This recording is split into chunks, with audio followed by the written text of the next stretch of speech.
Hello, everyone, and welcome back to the Digital Nomad World weekly series. I'm Becky, and once again, I'm going to be your host.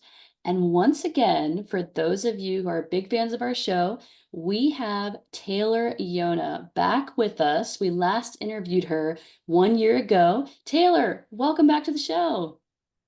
Thanks for welcoming me back. I'm excited to be here.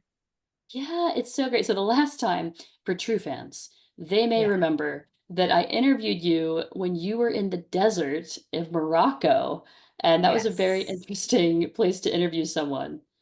Yeah. It's so funny. Last time I remember exactly my view. I was sitting in a glamping tent in Morocco in the Agafay Desert near Marrakesh, and the computer was set up, and behind the camera there was this huge landscape of the desert with camels. And now I am in Hawaii, and my view is just as beautiful, just so different. Yeah, like I point this out as well because we're going to talk today on the show about lessons from your 2 years of digital nomad life now. And I got to Amazing. see you halfway through. So I'm really excited to hear what things have changed, what you've learned. And Oh that's yeah. what we're going to get into. But so I want to start by having you share with us what inspired you to start at the very beginning, this nomadic lifestyle. Was there a specific moment that pushed you to make that choice? Wow, I'm not sure if it was a specific moment. Actually, the founder of Digital Nomad World is a good personal friend of mine, and he was always a really big inspiration for me, seeing his very free-spirited attitude towards life, always traveling, relocating, before he had a family, then after he had a family. It was always very expansive for me, and it was like the person that kind of paved the way for me, showed me that this lifestyle is possible. I think for most digital nomads, there is a person like that we either know personally or saw online that kind of made it realistic. So huge shout out to him. And I would say that once I realized that my business allows me location freedom and independence, I connected the dots and was like, okay, why not take advantage of that? It felt silly to be working from the computer and stay in one place. And I decided, why not take advantage of it? Try to, see the world while I still can, while I'm free, independent, have my own business, and can afford to do that. I think that is so powerful. I can also say it myself. I started by listening to people on podcasts, but then once I went to a digital nomad conference and you meet these people in real life, it's like so powerful to know somebody in person. Yeah, exactly. When I mean, I think in general in life, when we know someone close to us that we can relate to, that we see ourselves in, and that person does something brave, courageous out there, it does make it feel a little bit more tangible, realistic, and possible for us, which is why I really try to encourage people to live freely and live boldly, because the ripple effect of that is much, much bigger than your own life experience. Absolutely. So, okay. We know you've been a nomad now for 2 years. What has surprised you the most about this lifestyle over those years? And were there any unexpected challenges or rewards?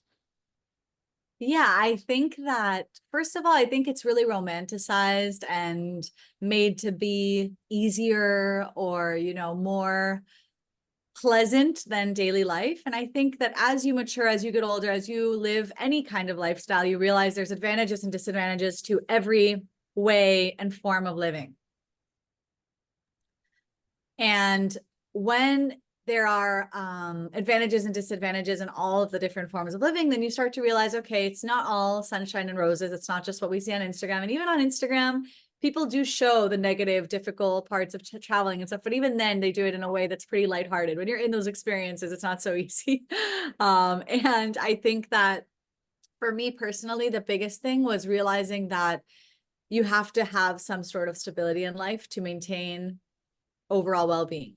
So I, at a certain point, started to feel like, okay, I actually need some things to be stable, whether it's my physical environment or my income or, my routine. I had to find a way to build some stability, because in the beginning, it's fun to be in flow and going from place to place and having a different routine lifestyle all the time. But it does have an impact on your health, your overall well-being, your stability mentally and emotionally. And I feel like that was something I didn't prepare for. Doesn't mean that I wouldn't have done it again or I wouldn't continue the nomadic lifestyle, but I'm different now in the way that I approach it for it to be more sustainable. Like, how do you find that balance? Well, for me now, after a year of traveling really intensely, so last time I was on here, in that 1 year, I traveled to Austria, Ecuador, India, Morocco, Greece, all in a very short period of time. And as you can tell, that was very intense.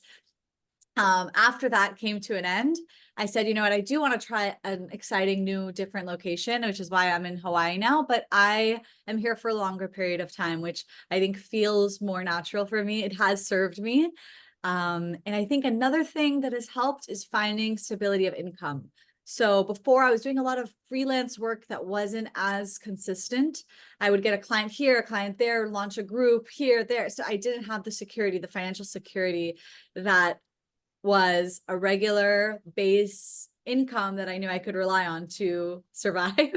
And the second part of the balance was finding that, making sure that I can have specific jobs that pay for my basic needs, know that my needs are met, and then do the work that I love to do that's more creative and spontaneous. And yeah, so I would say longer visits, longer time periods and locations, and also just some basic income being provided consistently provides a lot of inner peace. Yeah, I have to say, I've heard a lot of nomads say the same. How did you find this stable income? Are there any tips that, for people? I Sure. actually know a lot of nomads too that are looking for work at the moment. So, yeah. Yeah, I think that there was a wave of like, do what you love, do what you're passionate about in life. And a lot of people just took the leap and quit their jobs and did what they love. And I was one of them. And I did a lot of great things in in that time. But I'm seeing a huge trend today with a lot of people who were in that phase looking for a more stable, consistent income. And that's what I think is important about solopreneurship. I really believe in like a hybrid of working for someone that you know can provide you stable basic needs again, and build your own side hustle, build your own business, have your passion project that can make money. But when that's your bread and butter, it also kills the joy in what you find enjoyable. And it also becomes very stressful. So how I did it was I was, it's actually a pretty nice story. I was very adamant about teaching about spirituality and meditation and mindfulness. And my good friend, who is the founder of Digital Nomad World, reached out to me and asked me, hey, Taylor, you know, you make really good content for your pages. Would you like to make content for Digital Nomad World and Nomad Excel, another project they have that's incredible? And I said yes, which normally I wouldn't have said yes. I was really adamant about not being a social media manager, not working for other people, not making content for other people. But because I love this person a lot, I believe in digital nomad world. I was like, you know what? I need this income. Let's do it. Let's try. I actually found so much pleasure in that. And eventually just got another client, another client. Now that's what I'm doing full time with so much pleasure and so much joy, and also coaching other creators in the process. But I would say my tip for people looking for more stable income and jobs is, first of all, to share that openly. A lot of people think that people, you know, you never know who in your circle, who you know personally, who could be right in your life right now that has an opportunity they don't know you want. So I would say definitely share that with people and say yes to things. Say yes to things that you maybe normally wouldn't have said yes to. Say yes to things that you think are not 100% for you, just for the sake of trying, and be open-minded. Just give things a chance, because I'm so happy I said yes to my friend. It changed the trajectory of my business, my life, my stability, my income. So say yes to things and share, talk about it. Say you want what you Oh, want. yeah. And this is such a, I think, a thing that happens on the journey with digital nomads is they meet a lot of other nomads and people Yeah, that inspire them along the way. And you know, often think about, well, we're all working to, you know, keep this lifestyle going. Maybe there is something they're doing. So ask them what they're doing. And then, yeah, it doesn't hurt to ask if they need exactly. help. Because Every networking, I think, solopreneur like eventually hires a bunch of people too, you know, like I need a VA, I need a graphic designer. So I see how each person has their own little crew. You know, my friend who is a digital nomad himself needed a social media manager. And we assume people don't need us, or they assume we're not looking for work. And that's why I say, like, talk about it, bring it up in conversation. You'd be surprised how many opportunities are close. And another practical tip I will say is look at the things that you're already doing for your business that you're good at and outsource them. You see, I was doing social media to help my business that had nothing to do with social media, and that ended up being a really high value skill. So if there's anything that you're doing, maybe bookkeeping for yourself or graphic design for your own business or whatever it is, video editing, content creation, those are valuable skills that people will pay for that have their own businesses. It was your passion, it sounds like, just Yeah. naturally before, and, you could leverage it, but didn't think that it was maybe a thing to leverage at the time. Yeah, exactly. Well, in your 2 years of your travels, you already have thrown out some places that you've been. What have been some of your favorite spots?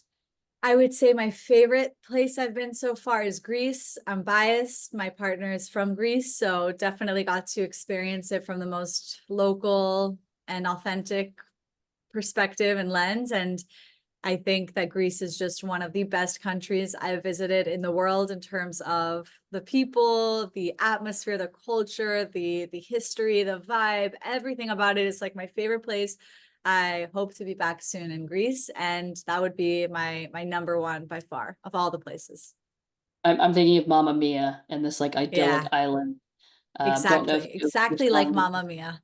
the Yeah. musical performers. It was so Yeah, beautiful, yeah. exactly.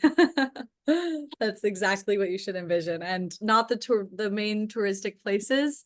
There's so many beautiful places. I mean, I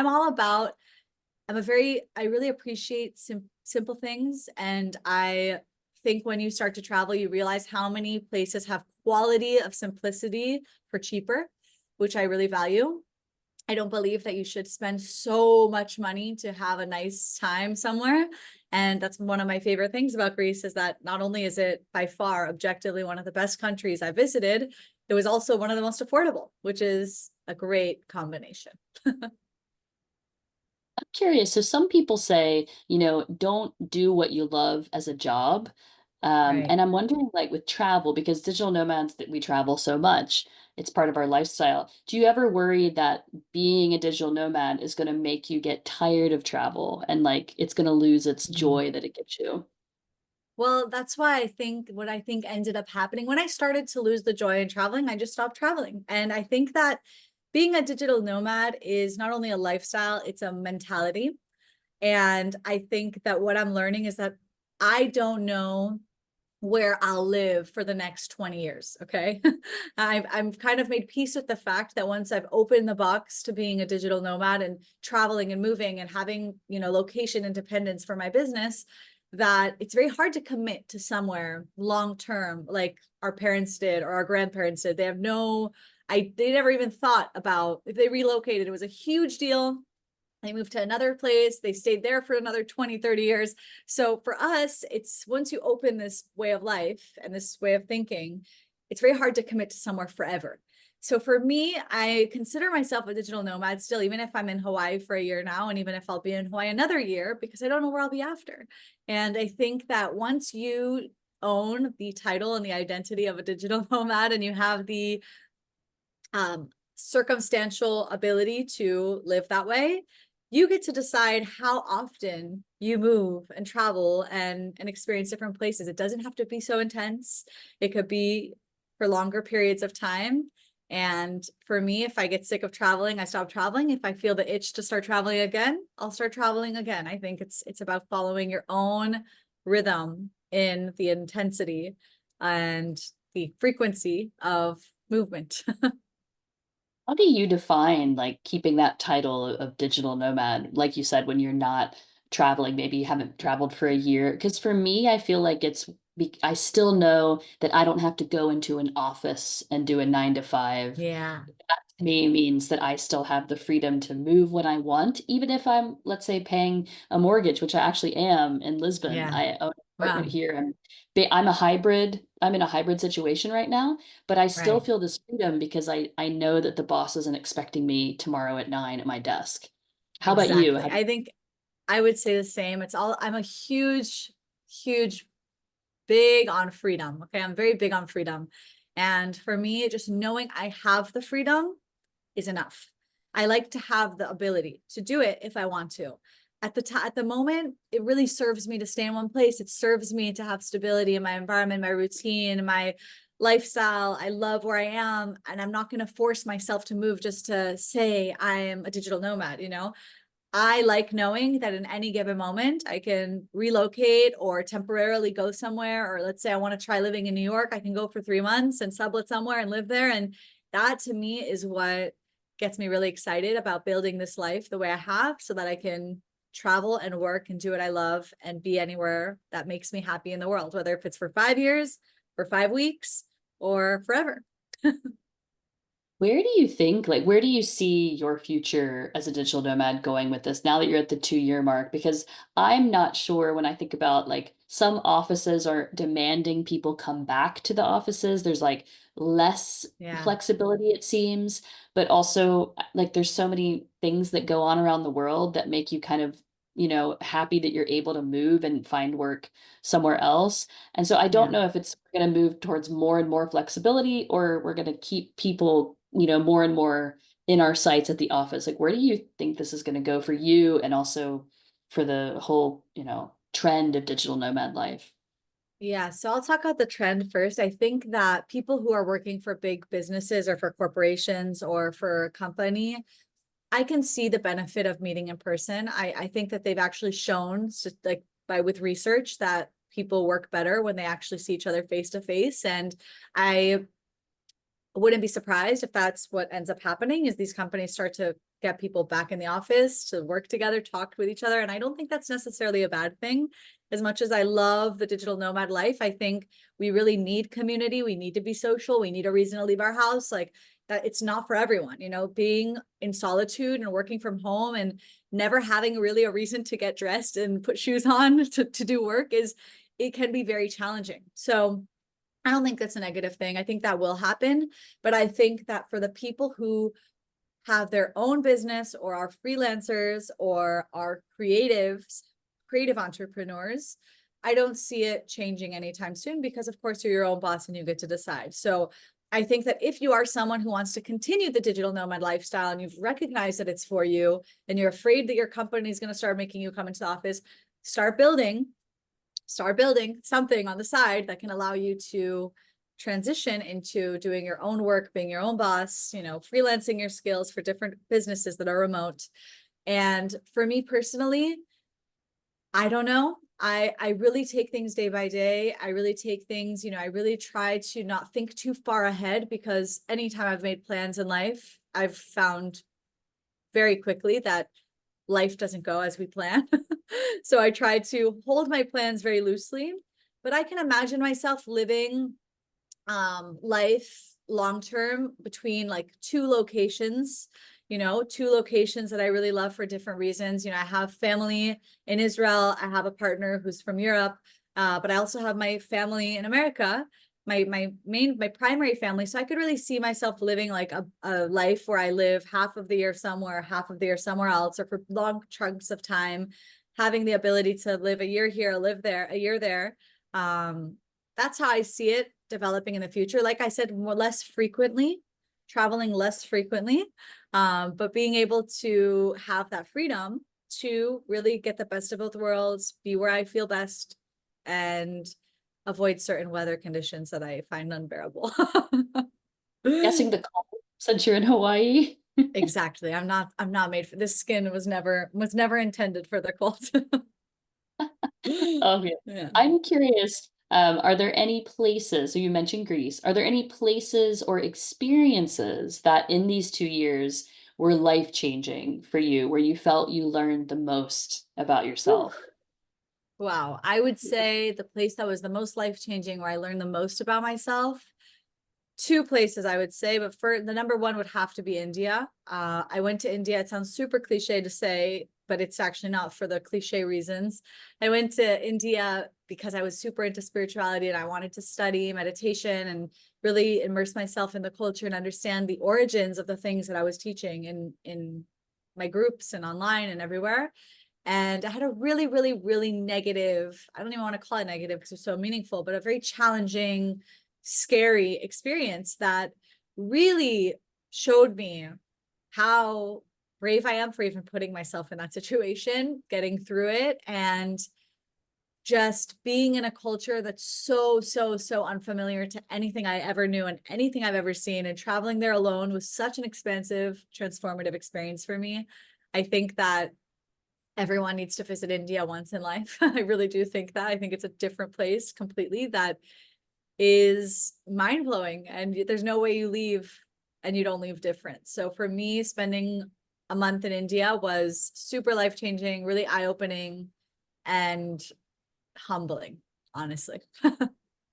Did you go to like an ashram and it was very hard work there? Yeah. I'm like, if you don't Mm, mind I sharing went what to an was ashram, and well, I guess I'll use this platform to raise awareness on this. In Rishikesh, which is like the capital of yoga in India, it has become very obvious and clear to the local people that a lot of Westerners and Americans and Europeans come there for this like Indian spiritual experience, and they've caught on to that and they capitalize on that, and they found a way to, monetize their culture in a way that they can make really, really good money off of these people. And it's very easy to fall victim to inauthentic teachers, inauthentic schools, some places that are actually very scary, like with very inappropriate things happening, especially for female travelers. And I wish someone would have told me this before I went, to really, really, really verify a firsthand recommendation before I signed up for a specific school or specific ashram. I don't think enough people know this, and I don't think there's any way to know this because the reviews online seem very authentic, but they're not. And when you get there, it's really important to make sure that you're going somewhere that's safe, that's reliable, that you're getting what you paid for. You want to come and get a good experience. You want a good teacher, and they exist and they're there, obviously.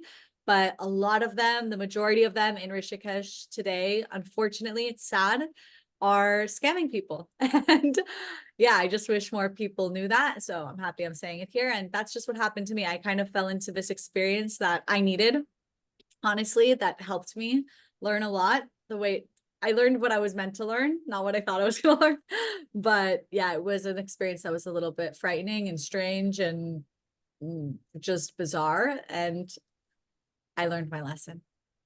No, I'm really glad I'm very sorry that happened to you, but I'm glad that Yeah. you shared it because it's a very common, like you said, common experience people want to have in India when they go, also with the yoga retreats. And we need to really research. Yeah, And I think you said like try to get, if it's not your direct friend, a friend of a friend who's already done it, because exactly. there's these things out there So and many. Yeah. it's And recharging, like if you want to crazy. hear the details and the full story, I have a whole episode on my podcast called My Full India Story on the Life by Taylor podcast. If you're really Okay. interested, you can listen there.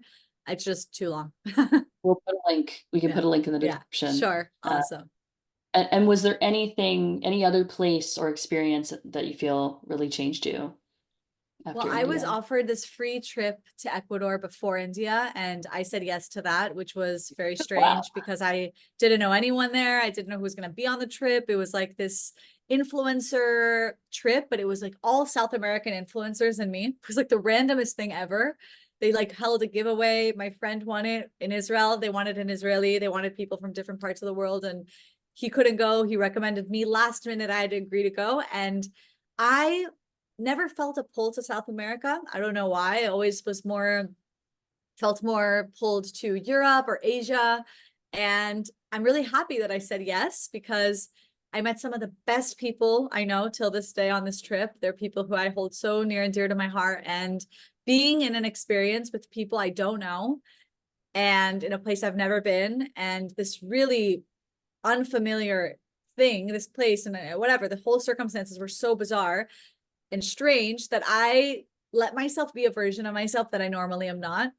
I'm normally a very scared person. I'm not an adventurous person. I'm not an adrenaline junkie in any way. I'm very paranoid. And being in that environment where I kind of knew no one and no one knew me allowed me to say yes to things I normally would say no to.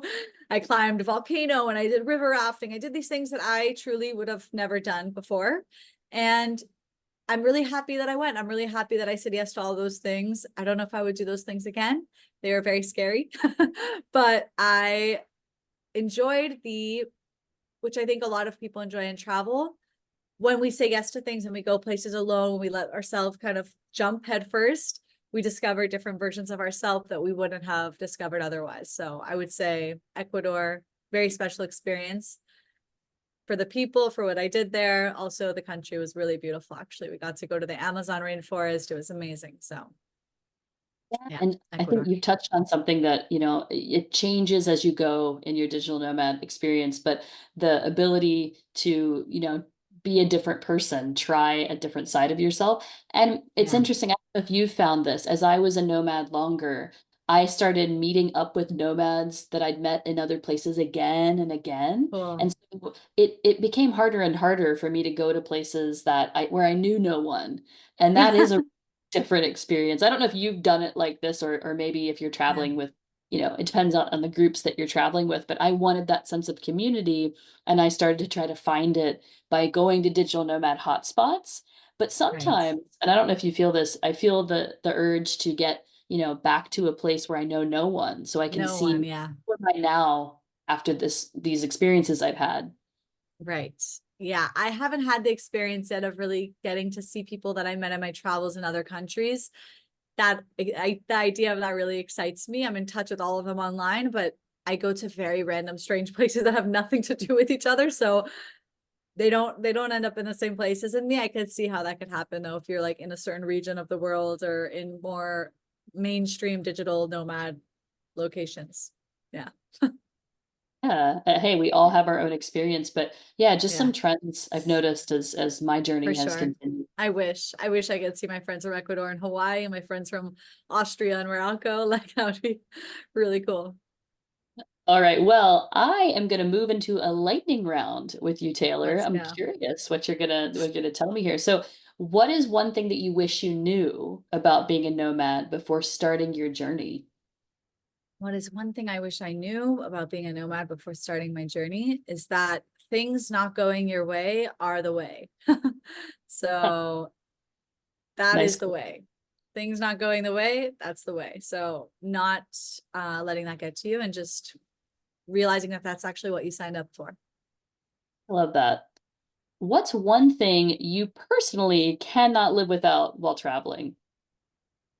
Obviously, my phone. My phone is everything. I take a lot of content and videos and pictures. And this was before I was doing social media content. I'm so grateful because I have so many things in my phone today for my work. So definitely my phone. Curious, let's take a aside from the lightning round for a moment. How do you protect your phone? Because I always get paranoid if my phone is so important to me. What am I going to do if I lose it? Are you always Wow, backing I up? actually don't have that thought. I try not to go like if I had that thought, I'd be freaking out. So I don't know. I sometimes I'll have that thought randomly. I'm like, what would happen if I lost my phone right now or if I lost everything on it? That's a really frightening thought. I actually have no plan for that. Today I'm in The- America, so I know that I have everything on my iCloud because I have an Apple phone and I also have insurance on my phone, but I just was really lucky traveling and I didn't lose it or break it. Thank God. I just asked because I've actually been with a friend and watched her get robbed, and she had two Yeah, phones in her purse, and then terrible. had to start thinking about it. And so since that happened, I now, Yeah, okay, what am I going to do? But yeah, social media fair. managers, yeah, that's a whole other level of you need that phone.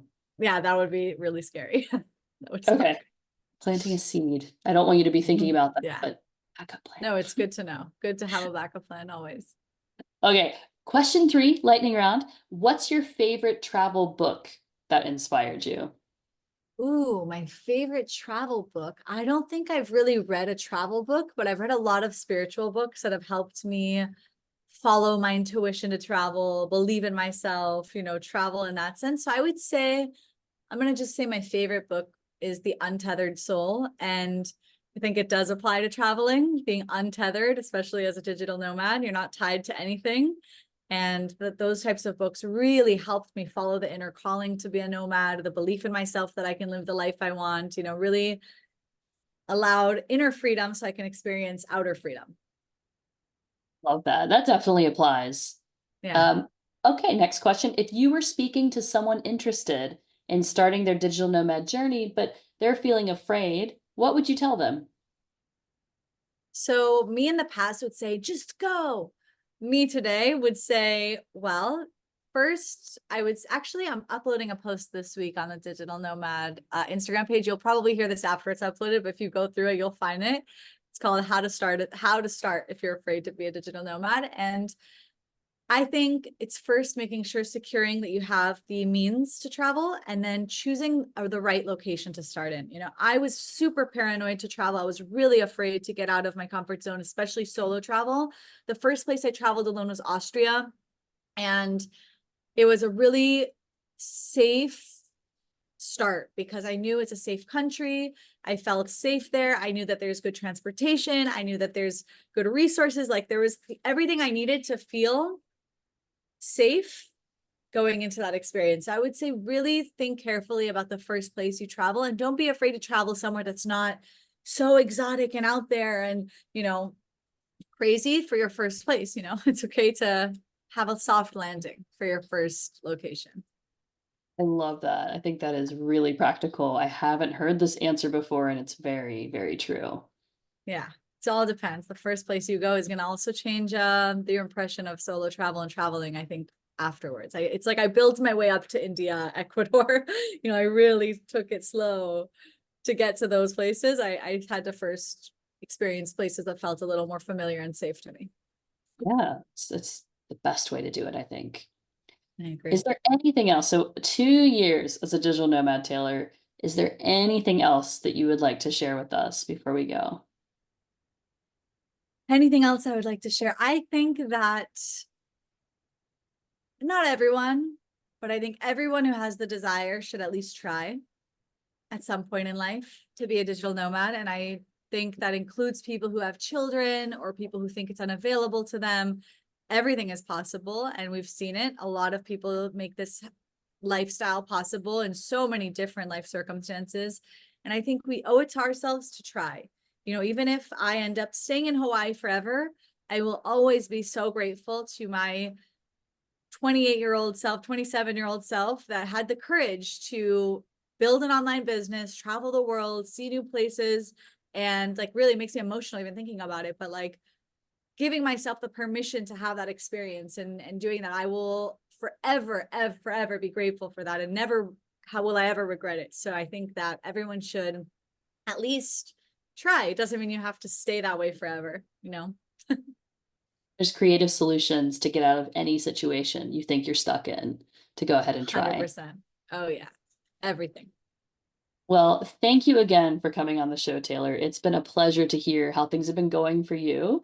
And Thank I you. would love to have you share where people can follow you if they've been inspired today. So where can they go?